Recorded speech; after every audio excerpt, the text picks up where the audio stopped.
The Silk Road, Asia, St. Thomas the Apostle? A few titanic figures loom large over history, but what about the myriad mysterious adventurers all but lost? What of St. Thomas the Apostle, a disciple of Jesus best known simply for being Didymus the Doubter? How is it that this hardly remembered disciple was actually the founder of one of the greatest churches of the ages? Imagine being in his shoes. Over 1,200 years before Marco Polo first set foot outside of Venice, what would you see on your journey across the Silk Road? This is the story of St. Thomas the Apostle. Only days since Jesus had died, he was still wandering around in a haze, unsure how to even begin to process all that had happened to you. Being a disciple of Christ had been remarkable, but now your dreams had died with him on that cursed cross. Speechless silence slowed the seconds that snuck sullenly away like smoke. From behind the door, you could hear a ruckus. When you finally resolved to open the door and see what the fuss was about, the other disciples fell on you, shouting and praising, declaring that Jesus was alive. Years of anger and resentment, the failures of your past, the weight of the shame you bore about your failures, and facing your family once more came pouring out. Unless I can see the wounds in his hands and put my hand in his side, I cannot believe it. Although you regret these words now, especially given they gave you the unfortunate moniker Doubting Thomas, in the moment it was all you could think. Jesus appeared in the room and greeted the disciples. He then turned to you and smiled sadly. He held out his hands, showing his wrists, ragged with the holes where the tortuous nails had been driven through. Then he reached out and held your hand, guiding it to the cavernous gash in his side where the Roman soldier's spear had pierced him. You remember the moment when, like a flash of lightning, you realized precisely who was in front of you, and who in fact had been in front of you the entire time. "My Lord, my God!" you cried out in both disbelief and the strongest belief you had ever experienced. Still, it wasn't until Pentecost, when you would be truly free from the darkest strongholds of doubt that cornered sections of your heart. When the fire of the Holy Spirit descended that day on Pentecost, you felt the warmth of Jesus' love within you, and his light scattered whatever darkness remained inside of you. Finally, you felt your confidence restored, and you knew for sure that your dreams were not dead, but resurrected with Christ. You had found new life in him. Months later, you breathed deeply, focusing on the peak of the hill before you.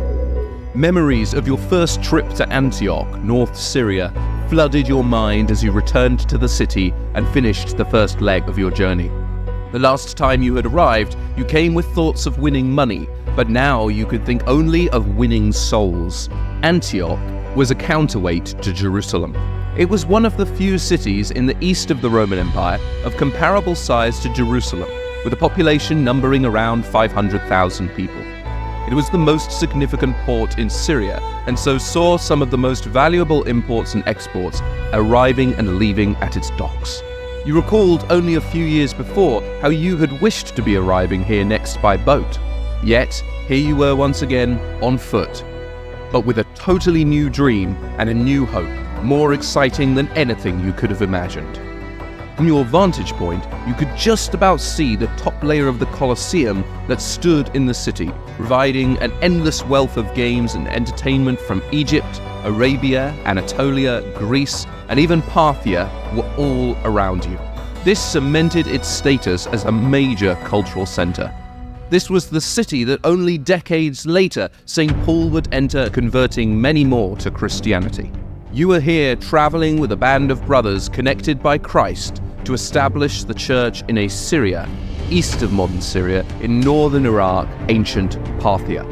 These great men on a mission possibly included Saint Bartholomew and Saint Adai of Edessa, both patriarchs of the Assyrian Church. Antioch stood at the crossroads in northern Syria and was an important hub on the southern stretches of the early Silk Route that reached all the way to the Han Empire in China. To the north lay the gates of Anatolia, and beyond that the Caucasus Mountains. West was the Mediterranean Sea and sea routes to Greece and Rome. To the south, Israel, the Sinai, and Egypt. But most importantly, to the east were the routes to Assyria, Parthia, and beyond. Specifically, you had planned a route skirting the great Arabian desert, an unforgiving, endless sea of dunes where only the hardiest nomadic tribesmen lived, driving their goats and camels miles per day between oases. So, you would first make it to the Euphrates and then sail your way into Parthia and all the way, eventually, to Teredon, the key to the Persian Gulf.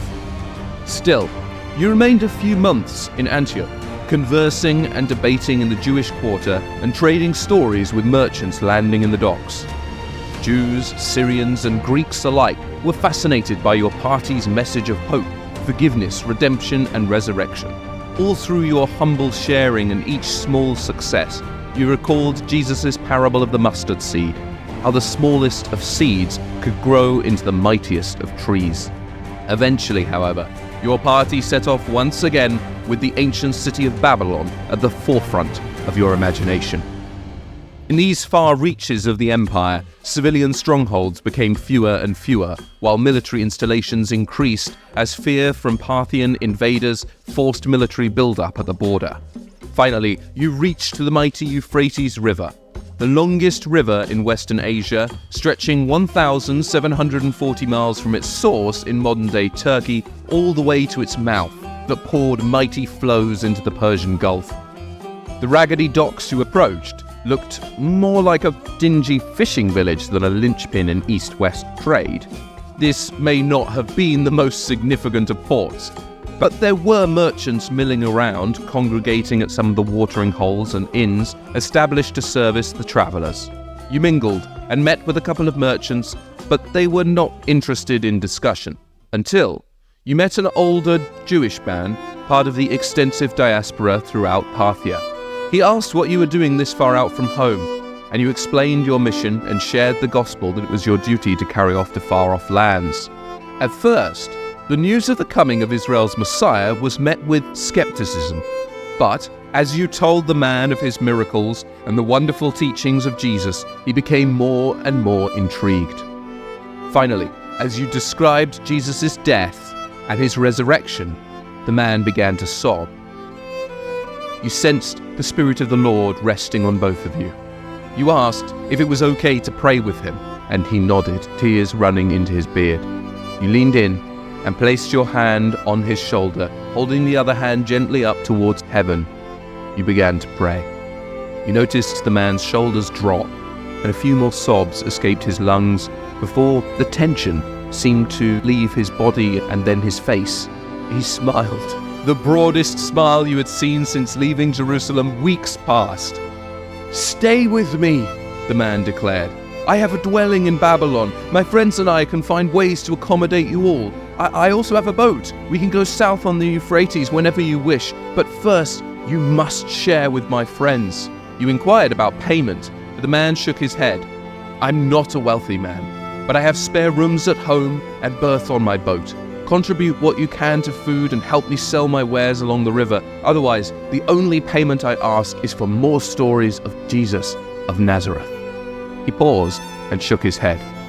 "Goodness me, who'd have thought anything good could have come out of Nazareth?" You asked him if he could share why he was willing to be so generous. The man looked uncomfortable and then nodded slowly. He leaned in and began to share. "Years ago, I lost my wife and children in a storm when our boat was cast onto the rocks. For years, I've wondered if God hated me. In fact, I left Israel and the brutality of Rome to escape my past and learn about my ancestors who were taken to Babylon during the Babylonian exile. Yet, all I found were ruins, and it left me empty. Still, I remained in Babylon with some other friends in the city that I made, but even with them, I've been losing hope." He sighed. "I'm old now, and I have a cough. Actually, I had decided to sell my boat soon, and if God did not respond to my prayers, I was resolved to stop praying altogether.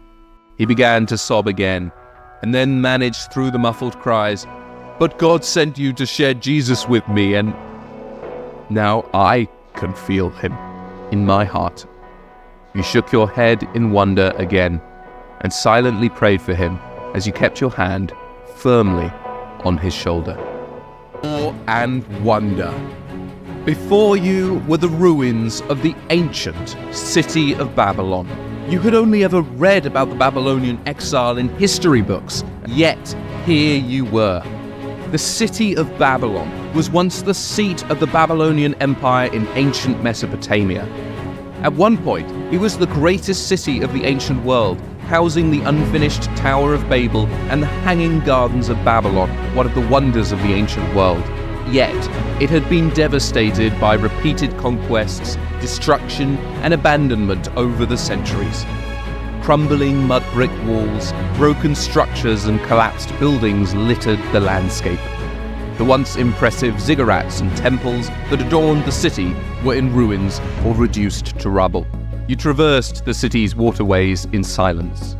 It struck you that this was truly a monument to the power of God, that such an empire was authorized by heaven to exile your Jewish people from their homeland, and then equally be struck from existence for its pride and refusal to recognize God's sovereignty.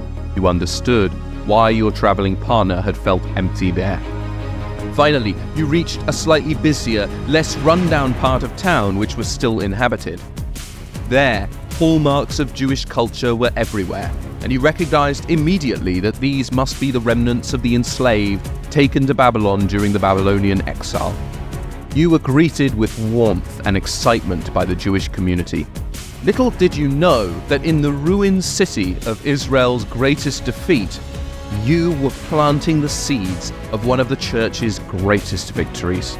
Indeed, archaeological evidence points to the establishment of a permanent Christian presence in Assyria, possibly beginning in Babylon as early as 37 AD. Equally, your copying, sharing, and dispersal of the Gospels established Syriac as the lingua franca across the region, remaining as the language in use by the Assyrian Christian churches all the way until today. Years later, when you parted with the man and his crew in Martyrdom, he gave you a warm embrace. You agreed to keep each other and the congregations now forming in Babylon in prayer. The journey through the Straits of Hormuz was dangerous, as the passage was narrow, yet unfathomably deep at its midpoint, and dangerously shallow and rocky at its edges. Storms rocked your vessel such that some cargo was thrown overboard to keep your boat afloat. Still, once you had overcome the dangers of the straits, the Gulf of Oman was calmer. And finally, even the choppiness of the Arabian Sea was a welcome change from the treacherous waters that came before. You felt God's presence with you as you prayed and surveyed the stars at night, illuminating the waves with a celestial light from the moon. The incomprehensibly vast vista of the dome of heaven, filled with pinpricks of light cast out from the majesty of the Milky Way, overawed you. After weeks at sea, your boat docked for some minor repairs and restocking at Dibal in modern-day Pakistan. You had never heard of Dibal, as it was a brand new city under construction by local lords under the protection of the Parthian Empire. It was with excitement that you saw South Indians and Arabian merchants stopping, if for no other reason than checking up on the construction of this brand new city to facilitate the flow of trade from India into Parthia proper. Although a few historical accounts have you stopping in North India to give architectural insights from the Roman Empire, Jerusalem, and Parthia to a local noble on the construction of his palace, the archaeological evidence is limited to the evidence of the noble in question's existence. And such a journey would have been a significant departure from your original mission. So we'll leave this detail out. All too soon, your party set out once more. You skirted the rocky outcrops, hauling anchor at a number of smaller cities as you made your way past Goa, which would, over a millennium later, become a linchpin in Portuguese ambitions of reaching the Malay archipelago. When you finally reached Cranganore in the southern reaches of India, a region called Kerala, you were exhausted of travel, the sea, salt water, and dried food. Here, for now at least, from vocal doubter to devoted voyager, in 52 AD, you had found your home. Slowly, you gained the trust of the Hindu communities who grew to see you as a wise man. All the while, you worked hard to translate the Gospel of Matthew. You figured that the seeds of Christ's word would be better implanted in soil that had been prepared according to the local customs than by what seemed automatic to a Jew born in Galilee. That said, you were pleasantly surprised to find a small Jewish diaspora in Kerala. How they had found themselves there, you couldn't be sure. But they seemed to think that they had been among a number of Jews who fled to greener pastures during the Babylonian exile. It was comforting to know that God was protecting them even here. Of course, they took to the message of Christ rather quickly and were delighted to hear of the coming of the Messiah that they recognized from the books of the prophet Isaiah. You also found a real love for the tropical idyll of Kerala's countryside. Your love of nature as a boy was fulfilled in the wonderment at the beauty of God's creation around you. In total, across a ministry that spanned over 20 years, and with your architectural knowledge that oversaw the construction of at least 6 physical stone church buildings, as well as establishing numerous more house churches and community gatherings across the province of Kerala, you flourished. Your reputation as a wise man reached far and wide, and many Hindus sought you out for your wisdom, which was often used to settle disputes among the peasantry and even some noble families. The conversion of some notable Hindus of high caste, after your prayers for healing were miraculously received, led to an even greater influence for your ministry. Even more remarkable are the disparate accounts of your travel outside of Kerala, to both more remote corners of India and even on extraordinary adventures outside of India to Malaysia, the Malay archipelago, and even into China, traveling as a respected sage. This may sound beyond belief, but remember, you are not doubting Thomas anymore, but a heroic voyager for Christ. There is even recently discovered archaeological evidence in China of early Christian symbology 30 years after Jesus' crucifixion. So whether you truly made that journey, someone certainly had, centuries earlier than first thought. Your hopes have been more than fulfilled and your wanderlust more than satisfied, but all good things must come to an end. You died a martyr's death to attackers that impaled you on a spear. You had incensed someone with your teaching and your growing influence, and God had decided your mission had come to an end. You were faithful to the very end, and after your martyrdom in Coromandel, South India, your body was subsequently laid to rest at Mylapore, where it remained for over 200 years before being moved to Edessa in modern-day Turkey for proper veneration. That may have been the end of it, except for one interesting twist to the tale. The shock of ranks of white sails standing tall against the horizon struck fear into the locals. They had never seen such large ships before. Here were pale-skinned men arriving from Western Europe. Keralans were not the only ones surprised. The Portuguese could hardly hide their shock of disembarking and making their way into streets with Jewish names, finding churches where communities sung psalms, and rediscovering that St. Thomas, the long-lost apostle, had in fact successfully settled and sparked a permanent Christian presence on this remote stretch of Indian coast. Today, despite growing persecution against Christians there are over 26 million followers of Christ in India, including millions who trace their lineage all the way back to the original communities that St. Thomas evangelized. Even today, his influence is everywhere, in street names, boys named Thomas, and churches named after the saints. Ultimately, this lost apostle, generally thought of as just doubting Thomas, was no less successful than his more well-known brothers in Christ, and deserves more than being known for doubt, but known for his bravery, heroism, and willingness to go where few Jews had ever gone before in ways that took remarkable faith.